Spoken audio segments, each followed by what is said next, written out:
Some of you have been asking why I don't upload many of my friendly battles, or indeed quick battles, or just my own battles.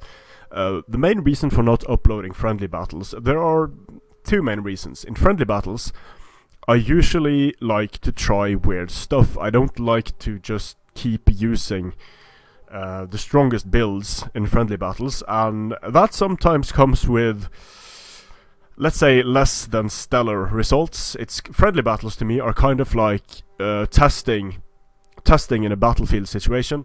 Then I use what I learn in competitive battles or quick battles. So it might make for less interesting battles, because you will see me using a lot of weird builds in friendly battles, and that can make for some very fun results. But also in friendly battles, I kind of feel that, especially with competitive players, that I give away a few of their secrets if I post too many friendly battles, and that is not... I'm not sure that's something I want to do. It might be a bit of a weird reasoning there, but that's how I think anyway. But in terms of quick battles, it's different. In terms of quick battles, I will usually try weaker factions and try to make them work somehow. So in this case, I've picked the Sassanids. The Sassanids, a very underwhelming faction. They lack really good melee cavalry. They have cheap melee cavalry. So here I'm using the Sassanids against the Western Roman Empire. And I have 6 Persian mounted warriors, and I have 6 Grifpanvar cataphracts, 6 Sogdian warriors, and a Spabed general. This is a very simple build. The reason why I have put my Grifpanvar together with my Persian mounted is that in order to defeat Roman cavalry, I'm going to have to do two things. I'm going to have to get a great charge with my Grifpanvar, then I'm going to have to do extended damage with my Persian mounted. So I'm going to use these units in tandem, both against infantry and cavalry, in the hopes of defeating the stronger Roman cavalry. Now, the Sogdians, they're not going to be able to win many engagements by themselves. They don't have shield wall, they have less than great armor and health. Their melee attack is great. They have maces that has a range of 2, which means that more men are going to be able to hit the enemy when they charge, but still their 25 weapon damage is less than stellar. So my opponent here has the Eastern Roman Empire. He has 4 Funditores up front, then he has a line consisting of 4 Armigeri Defensores, 2 Elite Palatina. He has a Palatina Guard General. Then his cavalry is 1, 2, 3, 4, 5, 6. 6 Scholae Palatinae, 1 Cataphractari, and 2 Comitatenses spears on each flank. So if I'm not careful here, my infantry is going to be defeated by his infantry, my cavalry is going to get ground down by his cavalry, but I do have one advantage: I have more cavalry than my opponent. So my plan is to protect my infantry with these 4 cavalry units, then swing around with these units, hopefully get some good rear charges off, and ensure that my opponent doesn't feel comfortable in just rushing my melee line like this. So I'm going to walk up, run around here to... When my opponent moves forward, when I flank like this, I'm going to be able to close the distance faster, because he is also closing the distance. Now this puts my cavalry in both a vulnerable and a very great offensive position. Hopefully I will be able to use these guys for rear charges when the main engagement starts, and hopefully I will be able to use these guys against his infantry. Here I am pulling away because he activated precision shot, so I just want him to waste a precision shot to not take as much damage as I would if he was able to get all of these volleys with precision shot off. So when precision shot is about to wear off, I feel confident in moving forward. I am at a terrain disadvantage here, but there isn't much I can do about it. I can turn around the terrain disadvantage with these units. And now that I have these units in his rear, presumably he's going to want to protect his rear from my cavalry. So that might delay his cavalry response. And I'm going to be super aggressive here in pushing away his skirmishers. Now these cavalry units serve a dual purpose. They both protect my infantry from his cavalry, and they will be able to hit his infantry.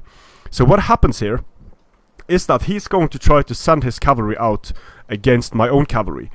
But, and here we have the dangerous Plumbata incoming against my Persian mounted. But what's going to happen though is that I'm going to be able to hit both his cavalry and his infantry when they are not in a great position. These units do not get a great charge. I get a very good charge here with my Gripenvar cataphracts. The same thing is going to be happening all across the line. He's not responding quickly enough to the very aggressive push I make here.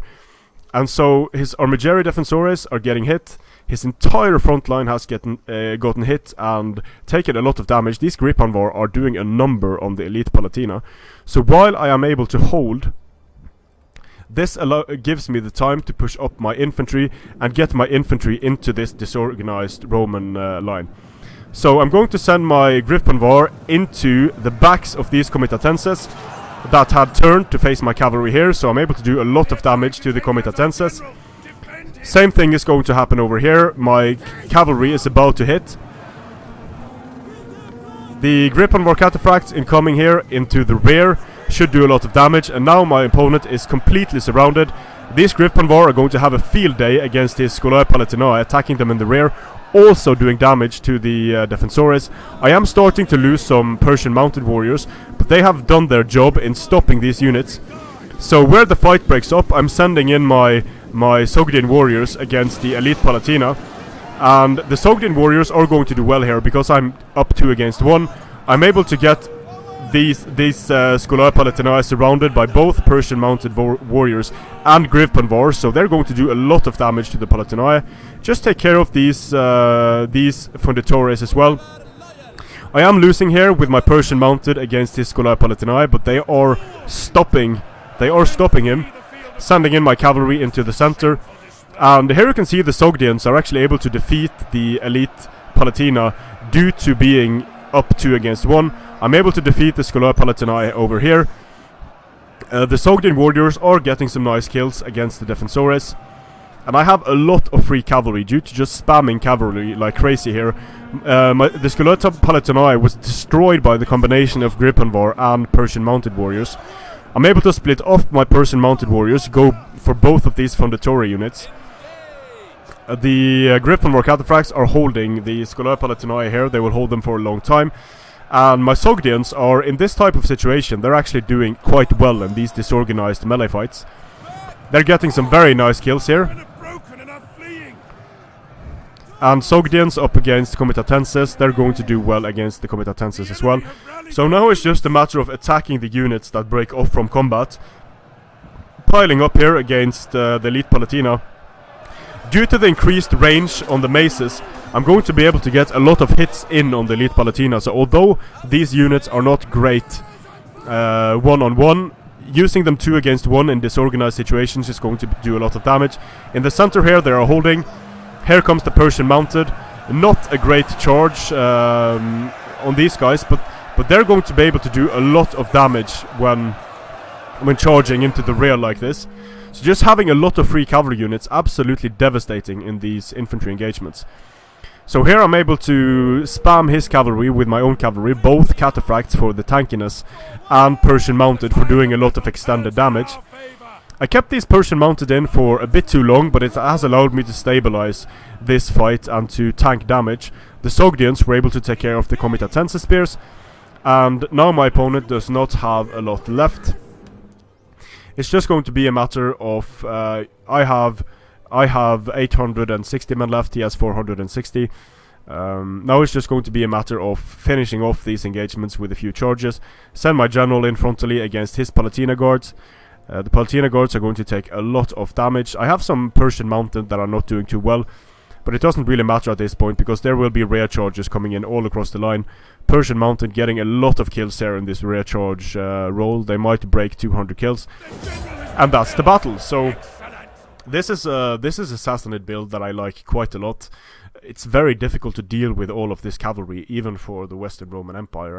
And he had 6 strong Scolae Palatinae, but they were outmatched by the combination of Gripenvar and Persian Mounted, and also charging out through your own men is not really going to be effective.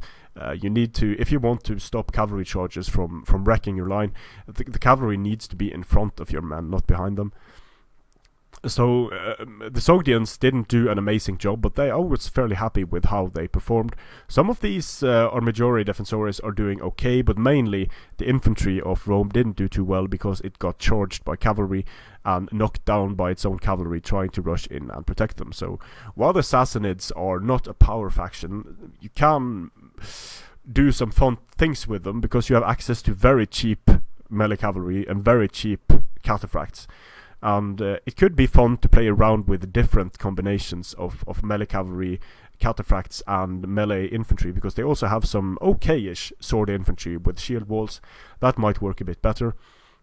But overall, I was fairly happy with how this Sassanid build was able to work.